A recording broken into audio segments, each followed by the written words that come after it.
This channel does not promote any violent, harmful, or illegal activities. All content provided by this channel is meant for an educational purpose only. Top quality और consistent performance के लिए सिर्फ silver pump नाम याद रखना। DYFI এর উত্তরকন্যা অভিযান, কড়া পুলিশের নিরাপত্তা, অ্যাম্বুলেন্স আটকানোর অভিযোগ পুলিশের বিরুদ্ধে ক্ষোভে ফেটে পড়লেন অ্যাম্বুলেন্সে থাকা রোগীর আত্মীয়রা। বিভিন্ন জায়গায় রাস্তা আটকানোর ফলে বাড়তি পথ ঘুরতে হচ্ছে বলে অভিযোগ।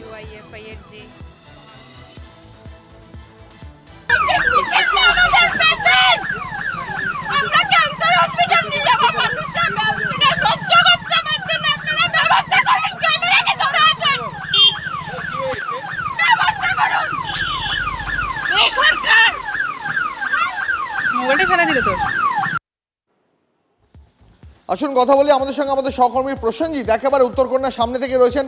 প্রসেনজিৎ, পুলিশের নিরাপত্তা ছবিটা একবার দেখতে চাইবো এবং যে ডিওয়াইএফআই এর অভিযান, সেই অভিযানের প্রস্তুতি সেটাই এখন কোন পথে?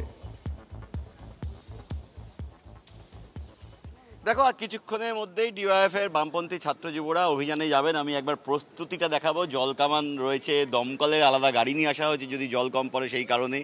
কার্যত বজ্র অ্যাটর্নি গোটা এলাকায় যে রাস্তায় এই ব্যারিকেডিং করা হয়েছে, এটা মূলত শিলিগুড়ি এবং জলপাইগুড়ির মধ্যে চলাচলকারী প্রধান রাস্তা। যেখানে এই ব্যারিকেডিং দেখাচ্ছি, একেবারে লোহা দিয়ে, লোহার বড় বড় গার্ডরেল নিয়ে এসে ব্যারিকেডিং করা হয়েছে, নিরাপত্তার মোড়কে মুড়ে দেওয়া হয়েছে। এই এলাকাটা ছাড়াও কিন্তু অসংখ্য এলাকায় ব্যারিকেডিং করা হয়েছে প্রায় 3 ঘন্টার ওপর। এই যে মূল রাস্তা, এই রাস্তা দিয়ে যাবতীয় গাড়ি চলাচল বন্ধ। আর কিছুক্ষণের মধ্যেই মীনাক্ষী মুখার্জিরা জলপাই মোড় থেকে উত্তরকন্যার অভিমুখে রওনা হবেন এবং এইখানেই তাদের আটকে দেওয়া হবে। আমি দেখাচ্ছি ছবিটা, কারণ প্রচুর পুলিশ কর্মীরা। ইতিমধ্যেই যে অভিযোগ বামপন্থী ছাত্র যুবরা করছে যে বিভিন্ন এলাকা থেকে, গ্রামেগঞ্জ থেকে তাদের যে কর্মী সমর্থকদের গাড়ি আসছে বিভিন্ন জায়গায়, সেই গাড়ি আটকানো হচ্ছে। অন্যদিকে এই মূল রাস্তা আটকে থাকার জেরে দফায় দফায় কিন্তু বিভিন্ন জায়গায় অ্যাম্বুলেন্স আটকে যাচ্ছে। যে এলাকায় এই ব্যারিকেডিং দেখাচ্ছি, এর আগের একাধিক আন্দোলনে কিন্তু রাস্তার অন্তত একটা পাশ আটকানো হতো, অন্য পাশ দিয়ে জরুরি গাড়িগুলো চলাচল করতো। এই অভিযান যেই মাত্র শুরু হবে তোমার কাছে আবারও আসবো। আপাতত ধন্যবাদ। মায়ানমারে ভয়াবহ ভূমিকম্প, পরপর আফটার শক, কেঁপে উঠল বাংলাও। মায়ানমারে ভূমিকম্পে মৃত অন্তত 15, আটকে 43 জন। ব্যাংককে জারি করা হয়েছে জরুরি অবস্থা। সকাল 11:50 প্রথম কম্পন, রিক্টার স্কেলে তার তীব্রতা ছিল 7.5। তার খানিকক্ষণ পরেই দুপুর 12:02 মান্দালয় থেকে 90 কিলোমিটার দূরে 7 মাত্রার ভূমিকম্প। 12:57 5 মাত্রার কম্পন। ভূমিকম্পে মায়ানমারে ভেঙে পড়ল গোটা একটা ব্রিজ। থাইল্যান্ডে ধূলিসাৎ হয়ে যায় নির্মীয়মান বহুতল, সেই ছবি দেখিয়েছি আপনাদের।